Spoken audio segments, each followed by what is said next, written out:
আজ আপনারা শুনবেন রাধারমন রায়ের কলমে গোয়েন্দা গণেশ হালদার সিরিজের গল্প সোনা রহস্য।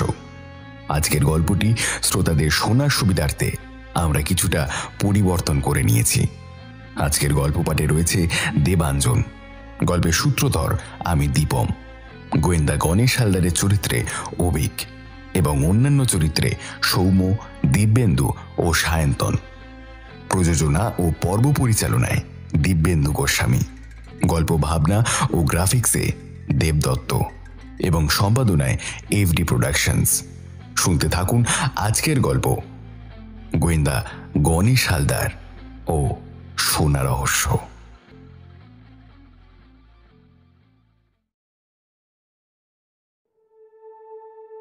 আয়নার সামনে দাঁড়িয়ে ছবির চেহারার সঙ্গে গণেশ হালদার নিজের চেহারাটা আরেকবার মিলিয়ে নিলেন। সবই ঠিক আছে। ঘাড় পর্যন্ত নেমে যাওয়া মাথা ভর্তি লম্বা রুক্ষ চুল, এক মুখ বড় বড় দাড়ি গোঁফ, গায়ে গেরুয়া রঙের ঢিলা পাঞ্জাবি। চুলদাড়ির রঙের সঙ্গে পাঞ্জাবির রং প্রায় মিলে গেছে। পরনে পাতলুন, পায়ে কোলাপুরি চটি, বাঁদিকের কাঁধে কাপড়ের তৈরি ঝোলানো ব্যাগ, ডান হাতের বগলে খবরের কাগজে মোড়া একটি শতরঞ্চি এবং অতি প্রয়োজনীয় কয়েকটি জিনিস। সবই ঠিক আছে, কেবল রুদ্রাক্ষের মালাটা এখনো গলায় দেওয়া হয়নি। তাছাড়া দুরূহ তন্ত্রশাস্ত্রের কয়েকটি বইও নিতে ভুলে গেছেন গণেশ হালদার। এগুলি তার খুব কাজে লাগবে। মালাটা গলায় দিয়ে আয়নায় প্রতিফলিত নিজের চেহারাটা আর একবার দেখে নিলেন। এবারে অনেকক্ষণ ধরে খুঁটিয়ে খুঁটিয়ে দেখলেন। আশ্চর্য রকম মানিয়েছে তাকে। অবশ্য বেশবাসের চেয়ে তার চেহারাটাই বেশি কাজে লেগেছে এখন। 6 ফুটের মতো দীর্ঘ শরীর, একটু রোগা, গায়ের রং অনেকটা সাহেবদের মতো ফর্সা, চোখ দুটো টানা টানা ঈষৎ নীল, খানিকটা বাদামি রঙের চুলদাড়ি। প্রকৃতি দত্ত এই সম্পদগুলো না থাকলে ছদ্মবেশ ধারণ করা হয়তো কেবল পণ্ডশ্রমী হতো। ছদ্মবেশ? হ্যাঁ, ঠিক তাই। গণেশ হালদার এখন আর প্রতাপাদিত্য রোডের সেই গণেশ হালদার নেই। সুমিতার হত্যা রহস্য উদ্ঘাটিত হওয়ার পর উল্টে যাওয়া যে গণেশ একবার সোজা হয়েছিল, তাকে নিজের হাতে আর একবার নিজেকে উল্টে দিলেন। তাহলে তিনি এখন কে? ছবির পরিচয় তাঁর পরিচয়। আজ থেকে তাঁর কোনো নিজস্ব পরিচয় নেই। নকল পরিচয় নিয়েই তাকে আজ উঠতে হবে রজনী সেন রোডের নতুন বাসায়, যার তাৎপর্য একটি অখণ্ড ভাড়া বাড়ি। যদিও বাসাটা এখনো হাতে আসেনি, তবে ভদ্রলোকের সঙ্গে ফোনে যা কথাবার্তা হয়েছে তাঁর, তাতে সেটা হাতে আসারই কথা। কারণ বাড়ির মালিক এই খ্রিশ্চান ভদ্রলোকটি 3 মাসের ভাড়া জমা রেখে শ্বেত অশ্বেত যে কোনো সন্ন্যাসীকেই বাড়িটি ভাড়া দিতে রাজি আছেন। আসলে ভাড়াটিয়ার চেয়ে ভাড়ার সঙ্গে সম্পর্ক পাতাতেই তিনি বেশি আগ্রহী। অবশ্য গোয়েন্দা ইন্সপেক্টর সন্তোষ বিশ্বাসের প্রচেষ্টাই এক্ষেত্রে বেশ কার্যকর হয়েছে। প্রথমত, তার কথা বাড়ির মালিক অবহেলা করতে পারেননি। দ্বিতীয়ত, ভাড়ার পুরো টাকাটাই আপাতত সন্তোষবাবু দিয়ে দেবেন। কেন দেবেন তা এখন না, শুধু জেনে রাখুন সন্তোষবাবুর একটি বিশেষ কাজে সাহায্যের জন্যই তাঁর এই বেশ বদল, বাসা বদল। বাসা বদল বললে সবটা ঠিক বলা হয় না, কারণ বর্তমানে কলকাতায় গণেশ হালদারের নিজস্ব কোনো আস্তানা নেই। 7 বছর আগেই প্রতাপাদিত্য রোডের সেই বাসাটা তাঁর হাত ছাড়া হয়ে গেছে। এখন সেখানে এক মাদ্রাসি ভদ্রলোক জুড়ে বসেছেন। আর স্বয়ং গণেশ হালদার, যে নিজেকে আরেকবার উল্টে দেওয়ার কাজ প্রায় সম্পন্ন করে ফেলেছেন, আশ্রয় নিয়েছেন সম্বোধবাবুর বাড়িতে। সুমিতা হত্যার দায় থেকে মুক্ত হওয়ার পর তাঁর একটি চাকরির বিশেষ প্রয়োজন হয়ে পড়েছিল, কারণ পরের ঘাড়ে বেশি দিন তো নির্ভর করা চলে না। এর মধ্যে আরও একটা বিরাট দায় থেকে তিনি মুক্ত হয়েছিলেন। পারিবারিক দায়িত্ব বলতে তাঁর আর কিছুই অবশিষ্ট ছিল না। তাঁর আইবুড়ো বোনগুলির বিয়ে হয়ে গেছে, ভাইয়ের মিলিটারিতে চাকরি হয়েছে এবং বাপ মা তাঁর প্রত্যাবর্তন পর্যন্ত অপেক্ষা না করেই পৃথিবী ছেড়ে চলে গেছেন। এ খবর তিনি সোনামাটি গ্রামে নিজে গিয়ে জেনে এসেছেন। পারিবারিক কথা ভাবতে ভাবতে তার মনটা ভারাক্রান্ত হয়ে যায়। দীর্ঘদিন পরে তাকে গ্রামে ফিরতে দেখে অনেকে যেমন আশ্চর্য হয়েছিলেন, তেমনি তার বাপ মায়ের মৃত্যুর খবর দিয়ে তার প্রতি সমবেদনাও প্রকাশ করেছিলেন। যাদের সঙ্গে কথা হলো তারা সবাই প্রায় বয়স্ক লোক, গ্রাম্য সম্পর্কে তার কাকা, জ্যাঠা ইত্যাদি। কথা বলার সময় একটা জিনিস লক্ষ্য করেছিলেন, আগে এরা তাকে তুই বলতেন, এবার বলেছিলেন তুমি। আগে সবাই তাকে ডাকনাম ধরে ডাকতেন। এবার কেউ কেউ প্রথমে বেনামেই ডাকছিলেন, হয়তো ভাবছিলেন ডাকনাম ধরে ডাকাটা ঠিক উচিত হবে না। গ্রামের প্রায় ছেলেরই ডাকনাম এবং ভালো নাম দুটো নামই এক থাকে। যৌবন প্রাপ্তির পর ছেলে যখন তুই থেকে তুমি হয়, তখন তার ছোটবেলাকার ডাকনাম অবলুপ্ত হয় আর তার ভালো নামটি খ্যাত হয়ে ওঠে। যেমন ছোটবেলাকার পটলা হয় বিজন, পচা হয় পঞ্চানন ইত্যাদি।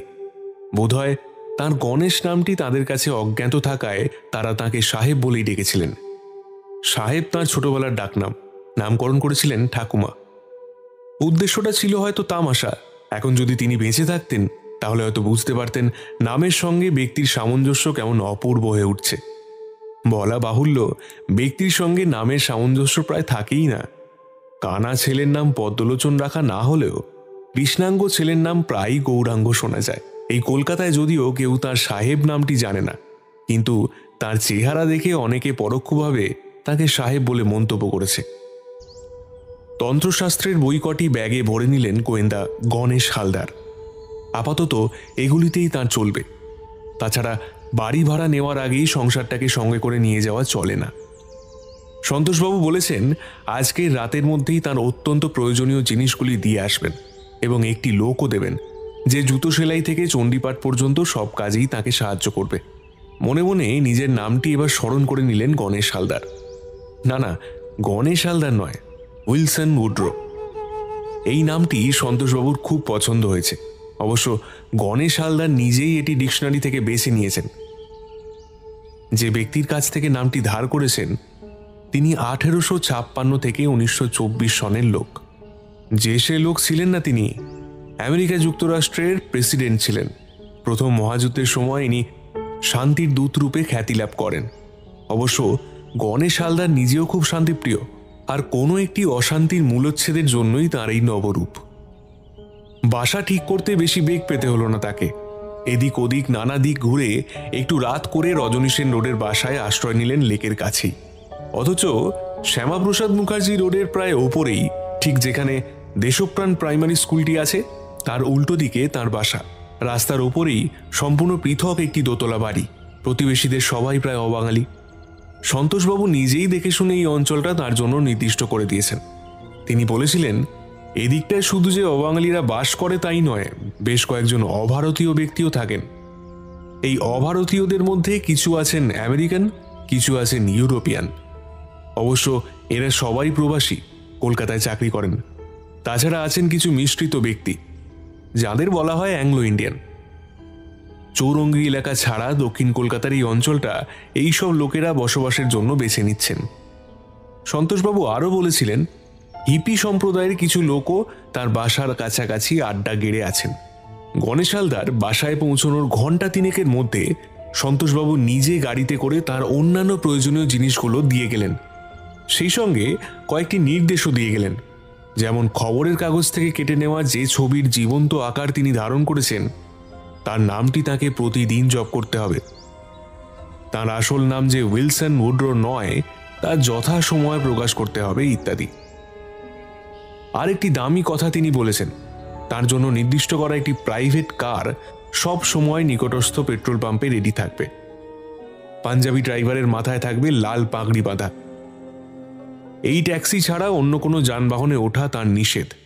গাড়ির নম্বরটাও গণেশকে দিয়েছেন। পরের দিন সকালবেলা খবরের কাগজ খুলেই দেখলেন একটি হিপির আড্ডার খবর বড় বড় অক্ষরে ছাপা হয়েছে। পাশেই একটি ছবি। ছবিতে দেখা যাচ্ছে কয়েকজন হিপি ছেলে মেয়ে গোল হয়ে বসে আছে। এদের মধ্যে একজনকে তার চেনা চেনা মনে হলো। সন্দেহ দূর করার জন্য আগে সংগৃহীত ছবিটির সঙ্গে একে মিলিয়ে দেখলেন। গড়মিল বিশেষ কিছু পেলেন না। এই সময় একটি নাম তার মনে পড়ল। সন্তোষবাবু যেটি তাকে জব করতে বলেছিলেন তা হল লংফেলো। এই জন লংফেলোর ছদ্মবেশ গণেশকে ধারণ করতে হয়েছে। এরই যমজ ভাই হচ্ছে চাইল্ড লংফেলো, অর্থাৎ তার আসল নাম যখন উইলসন, তার ছদ্মনাম জন লংফেলো। জনকে তিনি দেখেননি, যতদূর শুনেছেন চাইল্ডের চেহারার সঙ্গে তার হুবহু মিল আছে। চোখ, মুখ, নাক, এমনকি চুলের পর্যন্ত মিল আছে। চাইল্ডকেও তিনি সচক্ষে দেখেননি, কেবল তার ছবি দেখেছেন। বলা বাহুল্য তার ছবির চেহারার সঙ্গে মিল রেখেই তিনি জনের ছদ্মবেশ ধারণ করেছেন। ভুল ত্রুটি হয়তো অনেক আছে, তা যথা সময় শুধরে নেবেন বলে মনস্থির করেন গোয়েন্দা গণেশ। খবর পেয়েছেন জন লংফেলো এখন আমেরিকায় আছে। সে ক্যালিফোর্নিয়া বিশ্ববিদ্যালয়ের রিসার্চ স্কলার। সে বরাবর হিপি সম্প্রদায়ের নিন্দা করে এসেছে। তার ধারণা এই সম্প্রদায়ের লোকেরা সিআইএ এর এজেন্ট। আমেরিকা যুক্তরাষ্ট্রের সরকার প্রচুর টাকা খরচ করে অকমিউনিস্ট দেশগুলিতে এদের ছড়িয়ে দিয়েছে।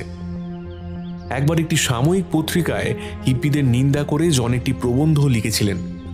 জনের সম্বন্ধে এর বেশি কিছু খবর তিনি জানেন না। তবে তার বাপ মা এখনো বেঁচে আছেন। বাবার নাম স্যামুয়েল লংফেলো। ইনি ক্যালিফোর্নিয়ার একটি কলেজের একজন অধ্যাপক। জনের মায়ের নাম রোজি লংফেলো। ইনি একজন প্রাক্তন সরকারি কর্মী। বিয়ের পর চাকরি ছেড়ে দিয়েছেন। জন আর চাইল্ড ছাড়া তাদের আর কোনো সন্তানাদি হয়নি। চাইল্ড বিশ্ববিদ্যালয়ের ব্যাচেলর কোর্স অসমাপ্ত রেখেই ভারতে চলে এসেছিল। এ ব্যাপারে জনের ধারণা ছিল চাইল্ড সিআইএর চাকরি নিয়ে ভারতে আসেনি। সে এসেছিল ইয়াঙ্কি সভ্যতায় বীতশ্রদ্ধ হয়ে ভারতীয় সাধু সন্ন্যাসীদের কাছে জীবন জিজ্ঞাসার উত্তর গতিতে। স্বদেশে থাকতেই সে ভারতীয় সন্ন্যাসী যোগেশ মহারাজের নাম শুনেছিল। এই যুগের একজন শ্রেষ্ঠ তান্ত্রিক। এই যোগেশ মহারাজ এ যুগের আন্তর্জাতিক খ্যাতিসম্পন্ন সন্ন্যাসী। দেশ বিদেশের হিপিরা একে গুরু বলে মেনে নিয়েছেন। একদা চাইল্ড লংফেলো এর কাছেই দীক্ষা নিতে ছুটে এসেছিল সুদূর ক্যালিফোর্নিয়া থেকে ভারতবর্ষে। লংফেলো পরিবার সম্পর্কে এর বেশি কোনো খবর সংগ্রহ করা সম্ভব হয়নি তার। চাইল্ড লংফেলোর কোনো সঠিক খবরও পাওয়া যায়নি। তবে সে যে এদেশের কোনো হিপি দলের নায়ক হয়ে উঠেছে সেই বিষয়ে কোনো সন্দেহ নেই।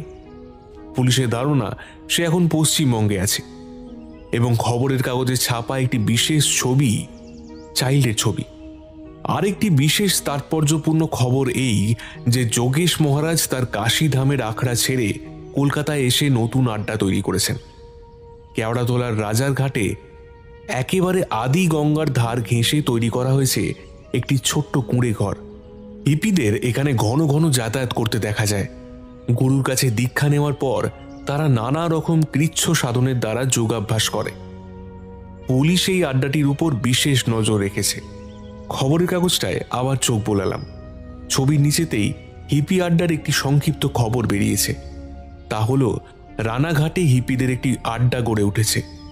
এরা কিছুদিন ধরে চুনি নদীর উপর বজরায় বাস করছে। স্থানীয় অধিবাসীদের কাছে এরা কৌতূহল সৃষ্টি করেছে। দলে দলে লোক এসে এদের দেখে যাচ্ছে। আবার কেউ কেউ এদের সঙ্গে আলাপ জমাবারও চেষ্টা করছে। গণেশ হালদার মনে মনে স্থির করলেন আজ বিকেলেই এদের আড্ডায় একবার হানা দিতে হবে। কিন্তু তার আগে তাকে একবার যেতে হবে কেওড়াতলায় যোগেশ মহারাজের কাছে দীক্ষা নিতে। সকালের চা পর্ব শেষ করে গণেশ হালদার নির্দিষ্ট গাড়িতে উঠে চলে এলেন রাজার ঘাটে। এ সময় ভিড় কম ছিল। মহারাজ তখন ছিলেন ধ্যানে নিমগ্ন। কয়েকজন হিপিকে অনুসরণ করে গণেশ হালদারও ধ্যানে নিমগ্ন হলেন। ধ্যান ভাঙল প্রায় মিনিট 15 পরে। মহারাজ একে একে সকলের মুখগুলো দেখে নিলেন। তার দিকে তাকাতেই তিনি ইংরেজিতে বললেন, আমি ক্যালিফোর্নিয়া থেকে এসেছি ভারতীয় তন্ত্র সাধনের প্রতি আকৃষ্ট হয়ে। তাছাড়া মনে মনে আমি যোগেশ মহারাজকে গুরু বলে মেনে নিয়েছি। এখন বাকি আছে কেবল তার কাছ থেকে দীক্ষা নেওয়া। আরও বললেন, আমি ভাঙা হিন্দি এবং বাংলা বলতে পারি। মহারাজ গণেশের কথায় খুব সন্তুষ্ট হলেন এবং কোনো এক মঙ্গলবার দুপুর রাতে তাঁর কাছে যেতে বললেন। আজ রবিবার, কাজেই পরশুদিন যাবেন বলে দিন স্থির করলেন। এরপর নবাগত কয়েকজন হিপি ছেলে মেয়েদের সঙ্গে আলাপও হলো তাঁর। এরাও এসেছে মহারাজের কাছে দীক্ষা নিতে। আলাপের সময় লক্ষ্য করলেন তাদের চোখে মুখে যেন সামান্য একটু সন্দেহের ছায়া ফুটে উঠেছে। তা দূর করার জন্য গণেশ হালদার হেসে বললেন, মানে আমার মা ছিলেন আমেরিকা প্রবাসী ইন্ডিয়ান। তার কথায় তারাও হেসে উঠল এবং তাকে সহজভাবে গ্রহণ করল। খানিক পরে সেখান থেকে বিদায় নিয়ে ফিরে এলেন রজনী সেন রোডে। ও একটা কথা বলা হয়নি, গণেশ হালদারের ঘরে টেলিফোনের অ্যারেঞ্জমেন্ট ছিল। ফোনে সন্তোষবাবুকে সকালবেলার সমস্ত ঘটনা জানালেন তিনি। এই সময় তিনি লালবাজারে ছিলেন। যাই হোক, তার রানাঘাট যাওয়া মঙ্গলবার পর্যন্ত পিছিয়ে গেল। এর মধ্যে খানিকটা প্রস্তুতি করে নিলেন তিনি। রাত্রিবেলা সন্তোষবাবু এলে তার সঙ্গে অনেকক্ষণ বসে যুক্তি করলেন। ঠিক হলো পাঞ্জাবি ড্রাইভার বীর সিং সহকারী রূপে তার সঙ্গে যাবে। ধুতি পাঞ্জাবি পরা বাঙালির বেশেই যাবেন তিনি। মঙ্গলবারের শেষ রাতে প্রাইভেট গাড়িতে উঠে যেতে হবে তাকে। কিন্তু মানুষ যা প্ল্যান করে তাকে সবটা বাস্তবে রূপ দেওয়া যায় না। যত সহজে চাইল্ড লংফেলোকে কায়দায় আনবেন বলে ভেবেছিলেন তা হবার নয়, কারণ আজ রাত্রেই একটি অভাবনীয় ঘটনা ঘটে গেল। কিসের একটা শব্দে ঘুমটা ভেঙে গিয়েছিল গোয়েন্দা গণেশের। পাশ ফিরতে গিয়ে চোখে পড়ল একটি ছায়ামূর্তি তার দিকে ধীরে ধীরে এগিয়ে আসছে। স্বপ্ন কি সত্য তা যাচাই করবার জন্য ভালোভাবে তাকাতেই দেখলেন আরেকটি ছায়ামূর্তি ভিতরের দরজা দিয়ে ঘরে প্রবেশ করল এবং আগের মূর্তিকে নিঃশব্দে অনুসরণ করল। প্রথম মূর্তি যখন তার প্রায় কাছে চলে এসেছে তখন তিনি চিৎকার করবেন কিনা ভাবছেন। ঠিক তখনই সে পিঠের উপর হাত রেখে অস্ফুট আর্তনাদ করে মাটিতে লুটিয়ে পড়ল এবং গোঙাতে লাগলো। দ্বিতীয় মূর্তি তৎক্ষণাৎ সুইচ টিপে আলো জ্বালালো এবং মাথার লাল পাগড়ি দিয়ে প্রথম জনের মুখ বেঁধে ফেলল। একসঙ্গে দুজনকেই গোয়েন্দা গণেশ চিনতে পারলেন। প্রথম ব্যক্তি সকালে রাজার ঘাটে দেখা হিপিদের একজন এবং দ্বিতীয় ব্যক্তি স্বয়ং বীর সিং, অর্থাৎ তার সহকারী। বীর সিং ছোট একটি লোহার রড দিয়ে আগন্তুকের পিঠে এমনভাবে গুঁতো দিয়েছিল যে বাবাজির সংজ্ঞা লোপ পেয়েছিল। কেন জানি না গণেশ হালদারের মনে হলো আগন্তুককে বাঁচিয়ে রাখার প্রয়োজন অপরিসীম। কাজেই বীর সিংকে থামালেন তিনি। একটু জল হাওয়া দিতেই আগন্তুক হারানো জ্ঞান ফিরে পেল এবং গণেশের মুখের দিকে সবিস্ময়ে তাকিয়ে রইল। তিনি ইংরেজিতেই আগন্তুককে জিজ্ঞাসা করলেন, হঠাৎ শিষ্য ভাইকে খুন করতে এলে কেন? আগন্তুক নিরুত্তর। আবার বললেন, তুমি এবং আমি যে একই, অর্থাৎ যোগেশ মহারাজের শিষ্য, এ কথা কি তোমার মনে পড়ছে না? কথার জবাব দাও, তা না হলে তোমাকে আর বাঁচিয়ে রাখা যাবে না। আগন্তুক বলল, আমাকে তুমি ভুল বুঝছো, আমি যোগেশ মহারাজের শিষ্য নই। কিন্তু আজ সকালেই যে তোমাকে রাজার ঘাটে যোগেশ মহারাজের কাছে দেখলাম। ঠিকই দেখেছ, তবু আমি তার শিষ্য নই। তাহলে তার কাছে গিয়েছিলে কেন? কাজ ছিল। কি কাজ? বলবো না। আমাকে বলতেই হবে, নচেত তোমাকে পুলিশের হাতে তুলে দেব। পুলিশের নাম করতেই কাজ হলো। সে বলল, আসলে আমি হিপি নই, হিপিদের সঙ্গে আমার কোনো সম্পর্কও নেই। তবে হ্যাঁ, হিপিদের বিষয়ে আমার জানার খুব কৌতূহল, তাই যোগেশ মহারাজের কাছে মাঝে মাঝে যাই। তুমি থাকো কোথায়? ফ্রি স্কুল স্ট্রিটে। কি কাজ করো? ফুটের ওপর একটা বুক স্টল আছে। আমাকে খুন করতে এলে কেন? আমারও মনে হয়েছিল তুমি পুলিশের লোক, আমার পেছনে লেগে আছো। মনে হওয়ার কারণ? আগেই বলেছি, ফুটের ওপর আমার একটা বুক স্টল আছে, সেখানে বইয়ের সঙ্গে চোরাই জিনিসও বিক্রি হয়। তুমি হয়তো তা জানতেই পেরেছ।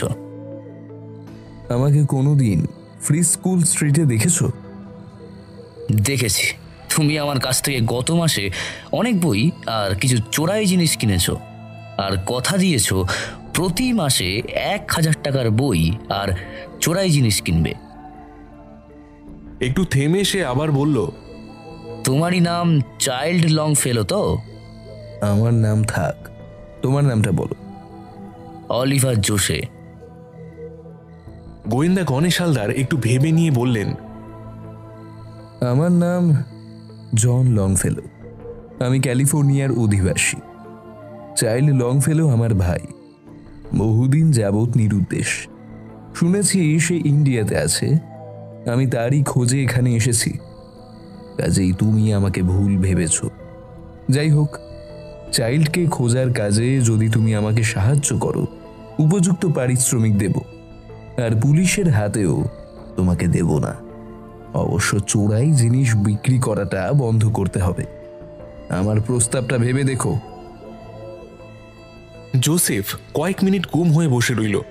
গণেশ হালদার ইশারা করতেই বীর সিং বাইরে চলে গেল। অবশেষে জোসেফ বলল, আমি পারিশ্রমিক ছাড়া তোমার কাছে সাহায্য করতে রাজি আছি, কিন্তু ব্যবসা বন্ধ করতে পারবো না। তাহলে যে উপবাসে মরতে হবে। তোমাকে কেবল চোরাই জিনিস বিক্রি করা বন্ধ করতে বলেছি। ওটাই তো আমার ব্যবসা। অন্য ব্যবসা করবে, আমি সাহায্য করব, বুঝেছ? এখন আমাকে কি করতে হবে? এখন বাড়ি চলে যাও। সামনের মঙ্গলবার সন্ধ্যার সময় তুমি আমার এখানে চলে আসবে, তখন তোমায় কাজ বলে দেব। গণেশ হালদার বীর সিংকে ডেকে তার গাড়িতে করে জোসেফকে ফ্রি স্কুল স্ট্রিটে পৌঁছে দিতে বললেন। নিশুতি রাত, থমথম করছে চারদিক। মাঝে মাঝে দু একটা বেওয়ারিশ কুকুরের ডাক এবং পাহারাওয়ালার লাঠির আওয়াজ নিস্তব্ধতাকে ভেঙে খান খান করে দিচ্ছে। গণেশ হালদার নিঃশব্দে নিঃসঙ্গ অবস্থায় রাজার ঘাটে উপস্থিত হলেন। সেখানে এক অলৌকিক দৃশ্য তার জন্য উন্মোচিত হয়েছিল। আজ মঙ্গলবার, 1 ফেব্রুয়ারি 1972। আকাশটা মেঘলা থাকায় শীত নেই, যেন বসন্ত এসে গেছে। হিপিরা সবাই শুয়ে আছে, কেবলমাত্র যোগেশ মহারাজ জাগ্রত অবস্থায় আসন করে বসে আছেন।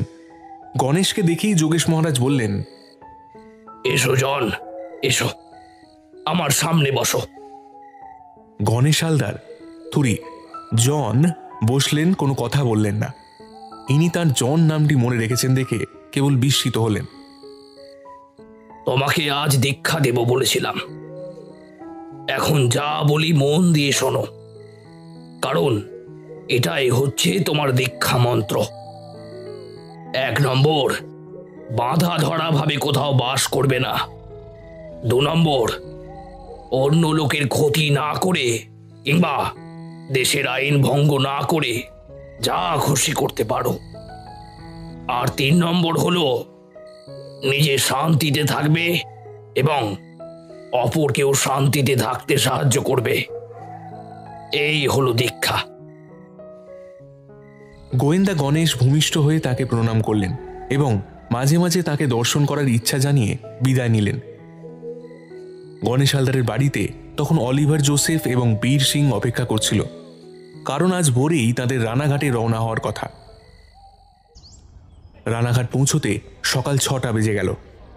স্টেশনের কাছে গাড়িটা পার্ক করে রেখে তারা 3 জনে হরিদাস পালের মিষ্টির দোকানে এসে বসলেন। এখানকার পান্তুয়া বিশ্ববিখ্যাত, কিন্তু সেই সকালে বেশি খাওয়া গেল না। তবু মাথা পিছু 2 টাকা করে বিল উঠল। চায়ের দাম স্বতন্ত্র। কথা প্রসঙ্গে দোকানের এক খদ্দেরের কাছ থেকে জেনে নিলেন কোথায় হিপিদের অবস্থান। চাঁদিনীর ঘাট। ঘাটের সামনে বিরাট মাঠ। মাঠের পশ্চিমে পাল চৌধুরীদের ঐতিহাসিক বাড়ি। বাড়ির অধিকাংশটাই এখন পোড়ো, ধসে গেছে ব্যাপক অংশ। খানিকটা মেরামত করে রাখা হয়েছে, যেখানে আছে পূজা মণ্ডপ। মাঠে বসে মেলা, 12 মাসে 13 পার্বণ উপলক্ষে। এখানকার বিখ্যাত মেলা হলো বিজয়া এবং রথের মেলা। দুর্গা প্রতিমা বিসর্জনের দিনে যে মেলা বসে সেটাই হলো বিজয়া। নববর্ষের দিনে গোষ্ঠবিহারের মেলাও খুব জাঁকজমকপূর্ণ হয়। এছাড়া চড়ক, ঝুলন প্রভৃতিও আছে। চাঁদিনীর ঘাটটি অবশ্য বছরে একবার আলোকমালায় সজ্জিত হয়, আর তা হয় বিজয়ার রাতেই। কিন্তু বছরে সবসময় ঘাটটি সরগরম থাকে। প্রথমত, এটি খেয়াপাড়া পাড়ের একটি প্রধান ঘাট। দ্বিতীয়ত, ঘাটটির সামনে প্রশস্ত চর থাকায় এটি অবসর বিনোদনের স্থান, অর্থাৎ পার্ক হিসাবেও ব্যবহৃত হয়। এই ঘাটেই বসেছে হিপিদের আড্ডা। গণেশ হালদার, বীর সিং ও জোসেফ এই ঘাটের ধারে এসে বসলেন। হিপিদের নৌকোটি তাদের কাছ থেকে মাত্র কয়েক গজ দূরে। একটি বৃহৎ আকারের ছই দেওয়া বজরা নৌকো। পিছনে গলুইয়ের ওপরে 2 জন হিন্দুস্তানি মাঝি বসে আছে।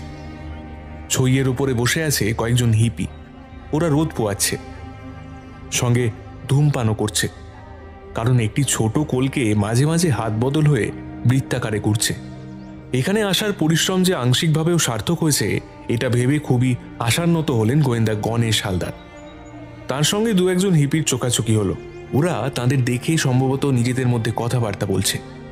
একজন তরুণ হিপি নৌকো থেকে নেমে এলো গণেশদের কাছে, হেসে ইংরেজিতে বলল, গুড মর্নিং মিস্টার, আমার নাম রিচার্ড ভোলানাথ। প্রত্যুত্তরে গোয়েন্দা গণেশ হালদার বললেন, গুড মর্নিং মিস্টার ভোলানাথ, আমার নাম জন লংফেলো, নিবাস ক্যালিফোর্নিয়া। ইনি হলেন মিস্টার অলিভার জোসেফ। ক্যালকাটায় ফ্রি স্কুল স্ট্রিটে এনার বইয়ের দোকান আছে। আর ইনি হলেন সর্দার বীর সিং, আমার ইন্ডিয়ান ফ্রেন্ড। ভোলানাথ বলল, আমি কিভাবে আপনাদের সাহায্য করতে পারি? এই বলে সে তার মুখের দিকে তাকিয়ে রইল। জবাব দিল অলিভার, আমরা এসেছি চাইল্ড লং এর খোঁজে।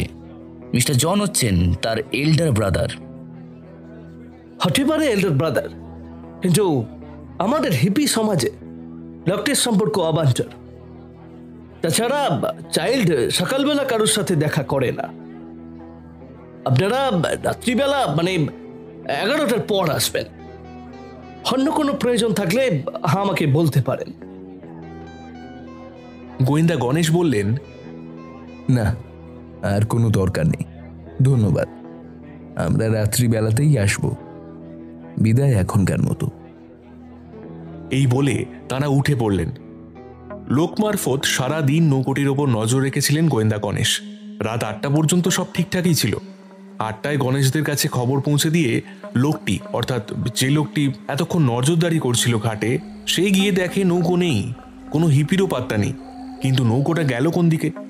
এখন ভাটা উজানে একটা বজরা নৌকো চালিয়ে নিয়ে যাওয়া যে সে কথা নয়। তার উপর বীর সিং নৌকো সহ যে 5 জন মাঝিকে ঠিক করেছিল তারা চাঁদিনী ঘাটের উত্তরে উজানের দিকে একটি বাঁকের পরেই সবসময় নৌকোয় বসে আছে।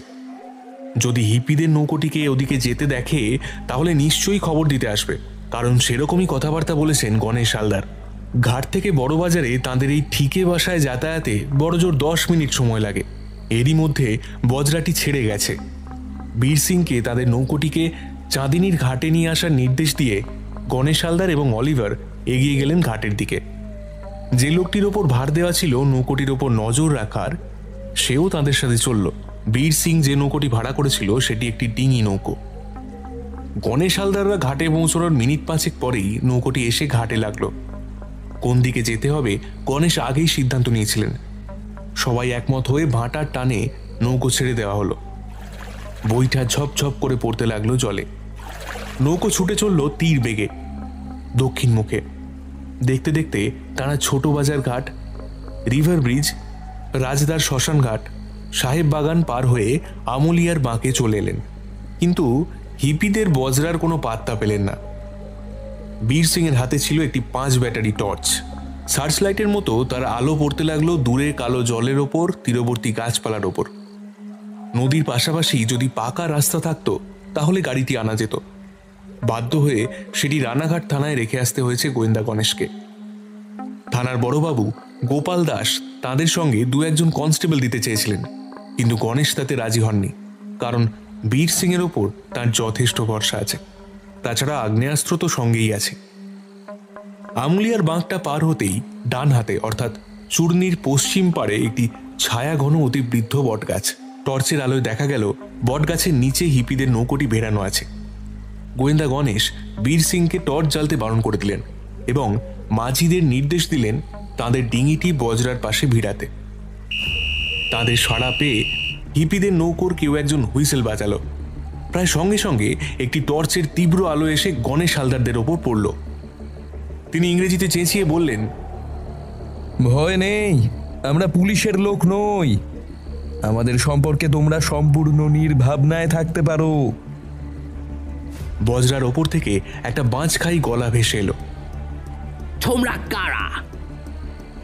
আমরা সাধারণ মানুষ। আমার নাম জন লংফেলো, আমি ক্যালিফোর্নিয়ার অধিবাসী। আমি আমার ভাই চাইল্ড লংফেলোর সাথে দেখা করতে চাই। আমি বহু দূর থেকে আসছি, আমাকে নিরাশ করবেন না। গণেশ, অলিভার জোসেফ এবং বীর সিং বজরায় উঠে এলেন। একটি লোক ইঙ্গিতে তাদের ভিতরে যেতে বলল। তারা ভিতরে প্রবেশ করলেন। বজরার ভিতরটা একটি অখণ্ড শয্যা, সারি সারি শোয়ার ব্যবস্থা আছে, কিন্তু এখন সবাই উঠে বসে আছে।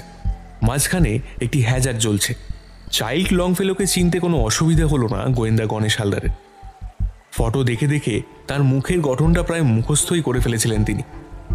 সে তাঁদের তিনজনের মুখগুলো এক নজর দেখে নিয়ে বলল, অলিভার জোসেফ যে পুলিশের লোক এটা আমার জানা ছিল না, তবে এটা আমি আন্দাজ করেছিলাম। পুলিশ আমার জাট ভাইয়ের ছদ্মবেশেই হানা দেবে। আপনার মেকআপখানা যাত্রাপালার পক্ষে মন্দ হয়নি স্যার। এই বলে সে গোয়েন্দা গণেশের দিকে বাঁকা চোখে তাকালো। গণেশ নিজেকে সামলিয়ে নিয়ে বললেন, আমাকে আমাকে তুমি চিনতে পারছো না চাইল্ড? আমি তোমার দাদা জন। বাবা এবং মা তোমার জন্য বড়ই দুশ্চিন্তায় আছেন। তোমার খোঁজ করতে তারাই আমাকে ইন্ডিয়াতে পাঠিয়েছেন।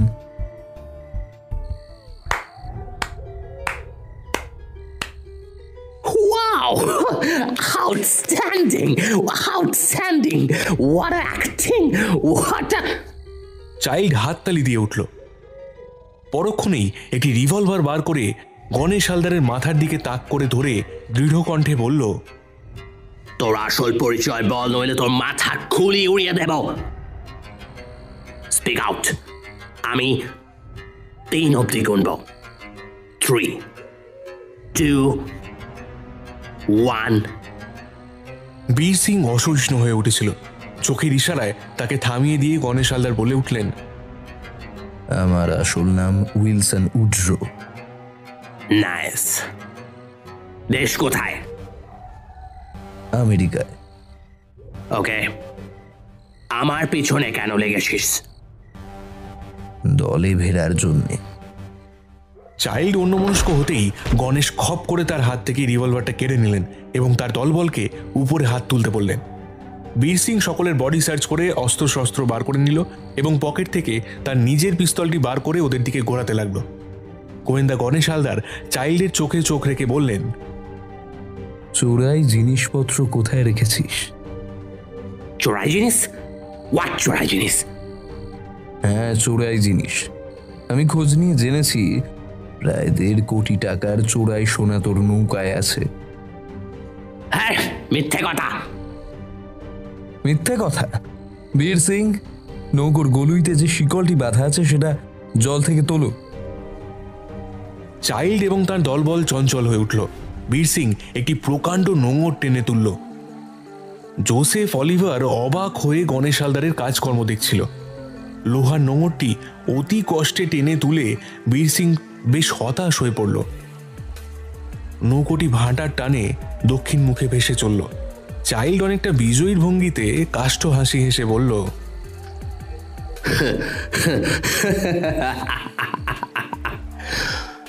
মিস্টার রুদ্রো, আপনি কি এর পরেও বলবেন যে আমার নৌকায় চোরাই সোনা আছে? হ্যাঁ, বলবো। কারণ এই নোঙরটি দেখে যদিও মনে হয় এটি লোহা দিয়ে তৈরি, আসলে এটি নিরেট সোনার। এর ওপরে কেবল লোহার পাত পরানো আছে। বীর সিং, একটা লোহার রড দিয়ে নোঙরটার উপর একটা বাড়ি দিয়ে দেখো তো। বীর সিং বাড়ি দিতেই লোহার পাত খানিকটা খসে গেল এবং ভিতরে সোনা হ্যাজাকের আলোয় ঝলসে উঠল। চাইল্ডের মুখটা মুহূর্তের মধ্যেই ফ্যাকাশে হয়ে গেল। সে সভয়ে বলে উঠল, Who the hell are you? আমি প্রাইভেট ডিটেকটিভ গণেশ হালদার। ওকে, আপনার নাম আমি কোনোদিন শুনিনি। যাই হোক, দ্যাটস নট ম্যাটার। আপনাকে আমি সন্তুষ্ট করবার চেষ্টা করব। দুঃখের বিষয়, আপনাকে আমি সন্তুষ্ট করতে পারবো না। বীর সিং, এদের সকলের হাতগুলো পিঠ মোড়া করে বেঁধে ফেলো। আমার ব্যাগে দড়ি আছে আর চাকু তো এদের কাছেই পেয়েছো। নাও, চটপট সেরে ফেলো। এখনই জোয়ার এসে পড়বে আর রানাঘাটে পৌঁছতে বড়জোর 8 ঘন্টা সময় লাগবে। গোয়েন্দা গণেশ হালদার 3 জন মাঝিকে তাদের ভাড়া করা নৌকো থেকে উঠে এসে এই নৌকোটাকে সামলাতে বললেন। দেখতে দেখতে জোয়ার এসে গেল। দুটো নৌকো পাশাপাশি ভেসে চলল উত্তর মুখে। পূব দিকটা ক্রমশ ফর্সা হয়ে উঠতে লাগলো। পাখিদের কোরাস সঙ্গীত আরম্ভ হয়ে গেল।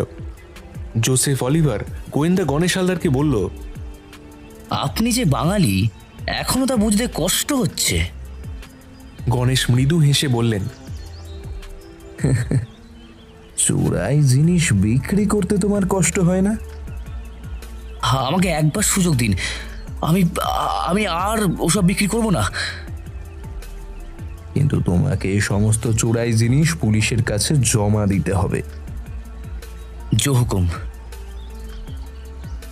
দুটো নৌকোই চাঁদিনীর ঘাটে এসে ভিড়ল। শিশু সূর্যটা যেন সহসা হামাগুড়ি দিয়ে পূব আকাশের উঠোনে চলে এলো।